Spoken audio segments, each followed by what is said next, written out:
Olá, boa tarde. Começa agora o JTV UFMA. Vamos aos destaques de hoje. Polícia Federal deflagra nova operação contra o tráfico de drogas. Maranhão tem uma das maiores populações negras e pardas do país. Pesquisadores da UFMA realizam o monitoramento da água da orla maranhense. E no quadro Quem Entende do Assunto, veja dicas para evitar acidentes com botijão de gás. E começa hoje a programação especial de fim de ano da TV UFMA. O nosso telejornal está no ar.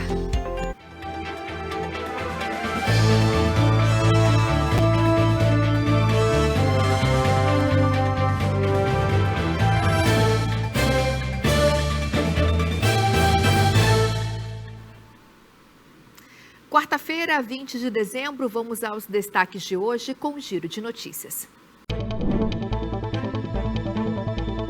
A Polícia Federal prendeu um homem suspeito de envolvimento com o tráfico de drogas e lavagem de dinheiro. A ação faz parte da Operação Quebra de Caixa, que tem o objetivo de reprimir o tráfico e lavagem de capitais. Outros 12 mandados de busca e apreensão foram cumpridos na região metropolitana de São Luís. Cerca de 60 agentes da Polícia Federal participaram da operação. Os investigados podem ter penas que ultrapassam os 30 anos de prisão. O governo federal lançou o aplicativo e site Celular Seguro. O objetivo é impedir que criminosos tenham acesso a celulares furtados ou roubados. A nova ferramenta é gratuita e, para usá-la, você deve ter cadastro na conta Gov e fornecer informações do aparelho celular, como, por exemplo, o número, a marca e o modelo. Uma das novidades é que o sistema permite o cadastro de pessoas de confiança. O Celular Seguro já está disponível para o sistema Android, iOS e no site. Com a chegada das festas de final de ano, cerca de 50 mil passageiros devem movimentar o aeroporto Marechal Cunha Machado entre os dias 22 de dezembro e 2 de janeiro de 2024.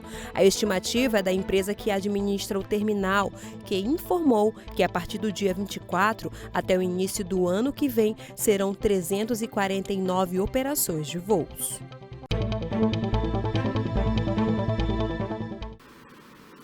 Maranhão tem uma das maiores populações negras e pardas do país e, segundo o IBGE, a estimativa é de 80%. Para entender como chegamos a essa realidade, é preciso voltar no tempo e aprender também sobre a cultura e as origens dos problemas enfrentados ainda hoje pelo povo maranhense. Vamos entender mais na reportagem de Matheus Souza. Engrandecer a cultura negra. Esse é um dos objetivos do Aquilombar, um bairro coroado em São Luís. Aqui, jovens e crianças têm contato com danças, conversas, ações sociais e música. Um espaço de valorização da nossa história. O porquê do tocar um atabaque, o porquê do tocar um agogô, qual o movimento da dança remete à ancestralidade, né? O que os nossos antepassados passaram para trazer isso que a gente tem hoje aqui. O que é ensinado no projeto representa um pouco do que fez parte da formação de uma das maiores populações negras e pardas do Brasil. O IBGE estima que 80% dos maranhenses sejam negros ou pardos. O estado tem ainda a quinta menor população branca do Brasil, apenas 17%. Um fato importante que tem raízes lá atrás, no início da nossa história. O Maranhão, assim como o restante do país, principalmente esses estados mais antigos, que houve um contingente de escravizados africanos, né, como é o caso do Maranhão, Rio de Janeiro, Bahia, né? Então, assim como esses outros estados, enfim, assim como o restante do Brasil, o Maranhão, né, a população negra atualmente sofreu, né, todo esse processo. Com a vinda de milhares de escravos trazidos da África, o Maranhão se tornou o estado com o maior número de comunidades quilombolas do país. Já poderíamos dizer que aproximadamente 80%, já que o censo de 2010 nos dava 76,2%. É bem próximo da Bahia, que tem 76,4%. Então, a partir de que saem os resultados agora em dezembro, nós vamos ter isso corrigido, mas eu acredito que não mude muito. Os territórios e as cores do nosso povo são históricos e a desigualdade também. o Estado brasileiro ele não criou as condições, né, para que essa população se inserisse de forma digna na sociedade. Né? Então, todo esse problema racial que a gente enfrenta hoje, né, que é muito sério, né, a questão do racismo, a questão de que esses afrodescendentes, né, eles sempre estão ali ocupando, do ponto de vista social, né, os piores empregos, as piores posições, né? Então tem a ver com essa formação histórica, com a questão da escravidão, com essa dívida social, né, que ainda não foi resolvida, infelizmente. Em 2018, o IBGE apontou que no Maranhão, as pessoas brancas tinham uma renda média 36% maior que a renda das pessoas negras e pardas. Para combater esse desequilíbrio social, são necessárias políticas públicas de inclusão em todos os espaços. Desde a lei de cota, passando pela saúde integral da população negra, que é também uma lei que já existe no Maranhão, passando por leis como a lei de formação dos quilombolas na produção, na gestão ambiental, que é a lei chamada DRQ, que são todas, fazem parte de uma legislação nacional e de uma legislação estadual que está sendo aplicada enquanto políticas públicas reparadoras. Enquanto a igualdade não chega, ensinar para as próximas gerações as raízes do povo maranhense é fundamental para que a população entenda o valor que ela tem. A gente consegue desestabilizar todo esse pensamento antigo, patriarcado, onde o negro deve ser sempre ali um coadjuvante, onde deve ser sempre encaixado em algum meio, quando muitas vezes ele pode criar ali as suas próprias ações, onde ele pode ser, onde ele deve ser o protagonista.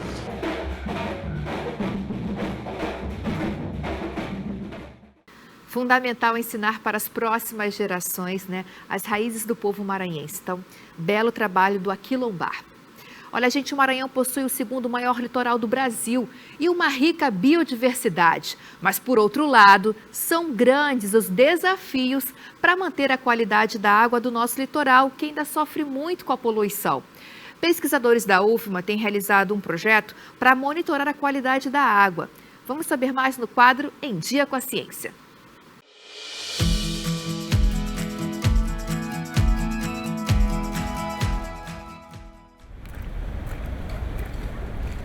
Assim começa um dia de trabalho de campo. A equipe do Laboratório de Ecotoxicologia Aquática, o LabEcotox, coleta material para análise na barragem do Bacanga. Com os dados obtidos, é possível identificar o nível de contaminação das águas. No laboratório, nós vamos tirar todos os parâmetros morfológicos, né, comprimento, largura da folha, do caule e da raiz, e nós vamos depois dissecá-las para ver onde que está a maior parte dos metais, se é na raiz, no caule, nas folhas, e reflete também a qualidade da contaminação ambiental do ambiente. Esse tipo de análise é importante, porque, a partir dela, por exemplo, é possível definir se o trecho de uma praia está contaminado, o que pode trazer riscos à saúde de banhistas. Além da água, o LabEcotox analisa também organismos vivos, como peixes e ostras, que podem estar contaminados por metais e causar mal-estar e doenças caso sejam consumidos. A gente já vem verificando algumas situações de risco para o ambiente como um todo, né? Então a gente verifica alguns níveis de contaminantes, como os elementos metálicos acima do que é permitido no ambiente, em algumas regiões ao entorno da ilha. A gente identifica o acúmulo desses elementos em alguns organismos aquáticos, por exemplo, caranguejo, na carne de cação, em ostra. Então, que são organismos, né, que além de fazerem parte da ecologia desse ambiente, ainda são consumidos, né, pela população como um todo. Entender e desmistificar o que causa a contaminação das águas de praias e rios em São Luís é outro objetivo importante das pesquisas. Falar sobre contaminação, assim, não é tão simples, né, o tema contaminação e poluição, porque os constituintes que contaminam e poluem esse ambiente, eles se diluem nesse ambiente, naquela água, e são carregados de um local para o outro. Então, no momento, você identifica uma contaminação num ambiente e,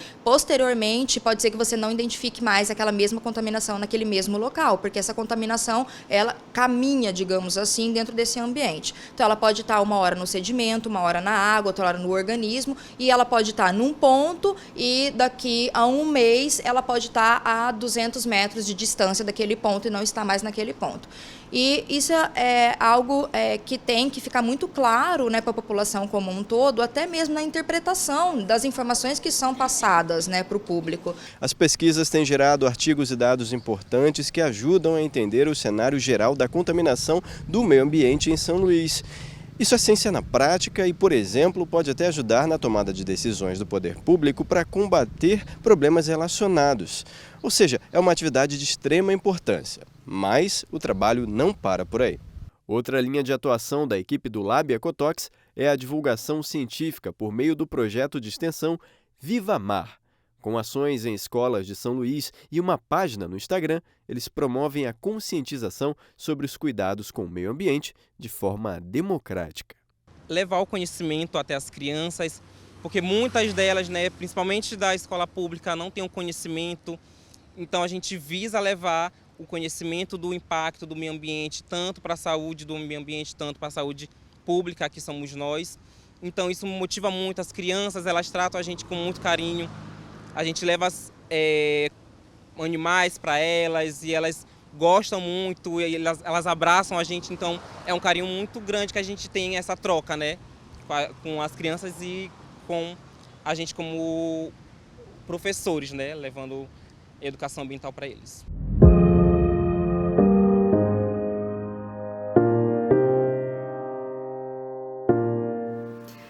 Parabéns aos pesquisadores da UFMA. A nossa equipe de reportagem entrou em contato com a assessoria do governo para saber sobre os investimentos, né, para tentar diminuir essa poluição, mas até o fechamento dessa edição não tivemos resposta. E no próximo bloco tem um quadro Quem Entende do Assunto, sempre com a participação de um especialista convidado. Vamos para o intervalo e voltamos já já.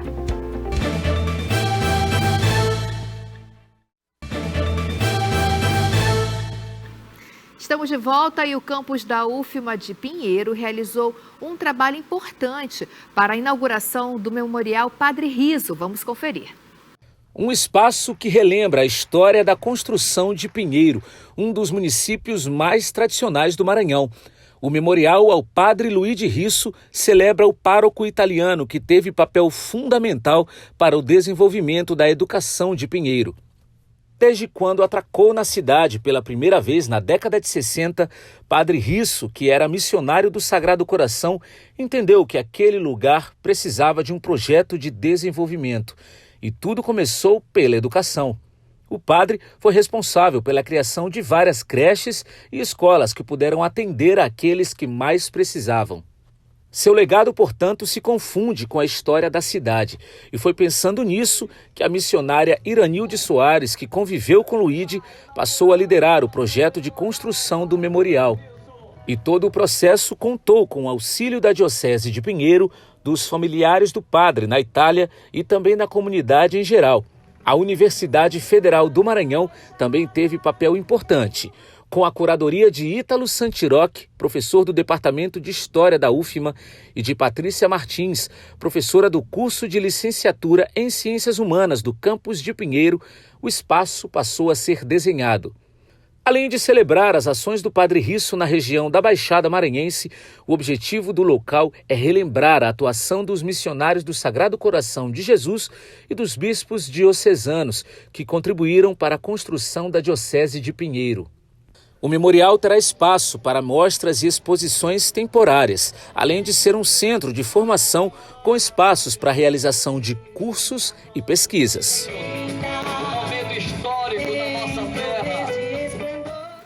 Muito bom, né? Agora, gente, final de ano, momento de festas, e para quem gosta de cozinhar, já deve ter feito aí o cardápio das comidas gostosas para iniciar a maratona na cozinha, né? Então, hoje no quadro Quem Entende do Assunto, vamos ver dicas de manuseio correto do botijão de gás para evitar acidentes. E o Major Pablo é o nosso convidado.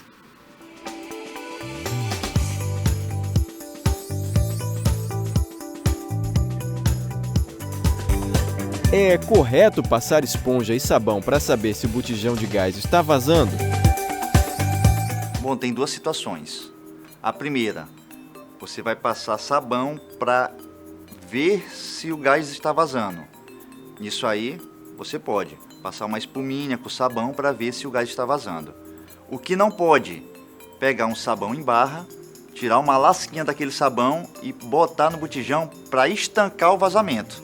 Isso não pode, mas só colocar a espuma para ver se o gás está vazando, ok. O que devo fazer quando o botijão de gás estiver vazando? Em primeiro lugar, retire aquele botijão de gás do local e coloque ele em um local arejado. Segundo lugar, ligue para o Corpo de Bombeiros, que a princípio ele lhe passará informações e orientações que poderá solucionar seu problema. Se não solucionar, o Corpo de Bombeiros irá mandar uma equipe para o local. É verdade que se o gás estiver fugindo por muito tempo, não pode ligar a tomada ou qualquer aparelho elétrico? Por quê? É verdade. Ao ligar a tomada, interruptores ou algum aparelho elétrico, pode gerar uma pequena faísca, que é o suficiente para, em contato com o gás, gerar uma explosão. O que pode acontecer se uma pessoa estiver muito tempo respirando um gás que está fugindo do botijão? A pessoa poderá desmaiar, causar o desmaio na pessoa. Aquele gás é um gás tóxico, então ela pode ir só de dores no peito, irritação nas vias aéreas, como até um desmaio, e pode causar a morte. Agora uma curiosidade, aquele cheiro desagradável que você sente quando o gás está vazando, ele é um produto chamado de mercaptano, que é colocado especificamente para aquilo, para você sentir aquele odor desagradável, porque o gás de cozinha ele não tem cheiro. Então, nós colocamos o produto mercaptano para causar aquele odor desagradável e você saber que há um vazamento. Quais critérios preciso ter para escolher uma boa torneira para o meu botijão de gás? Bem, primeiramente você tem que ver se o material é aprovado pelo Inmetro. Logo após isso, ver se ele está dentro da validade. Tanto a mangueira quanto o registro, ele tem 5 anos de validade. Então, tá com o símbolo do Inmetro e tá dentro da validade, pode comprar. A torneira do botijão de gás deve ser trocada de quanto em quanto tempo? A validade se diz de 5 anos, mas a gente deve observar a nossa mangueira e nosso registro. Às vezes a mangueira não tem 5 anos, mas ela já está suja, está rasgada, tem algum corte. Então, olhando essas adversidades na mangueira, é bom efetuar a troca mesmo antes dos 5 anos. Se estiver fugindo gás na casa do vizinho, devo ligar para o Corpo de Bombeiros? Sim, você deve. Se está vazando gás na casa do vizinho, querendo ou não, ela pode impactar em sua vida. Porque se ocasionar uma explosão na casa dele, vai afetar a sua. Então, ligue para o Corpo de Bombeiros. Muito provavelmente o Corpo de Bombeiros irá tentar localizar o dono da residência. Se não conseguir, infelizmente, nós teremos que arrumar a porta para conter aquele vazamento.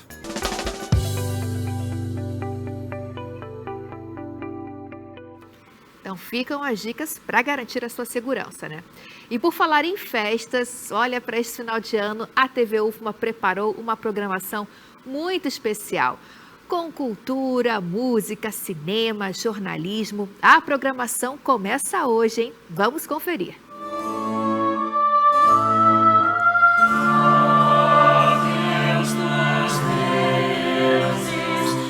Especial Natal TV UFMA.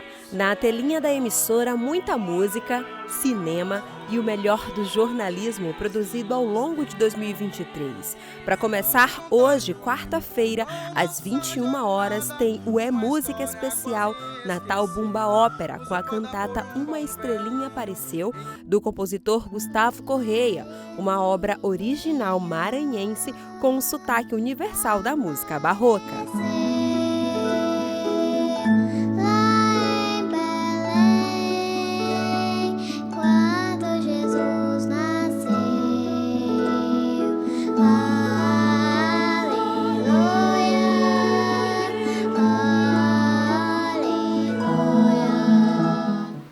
Bem legal, então fique atento, hein? Porque ao longo aí desse restinho de final de ano tem muita programação especial de Natal aqui na TV UFMA, hoje começando com o Bumba Ópera do compositor Gustavo Correia. E o nosso telejornal fica por aqui. Para rever nossas reportagens, quadros e entrevistas, basta acessar o YouTube e o Instagram da TV UFMA.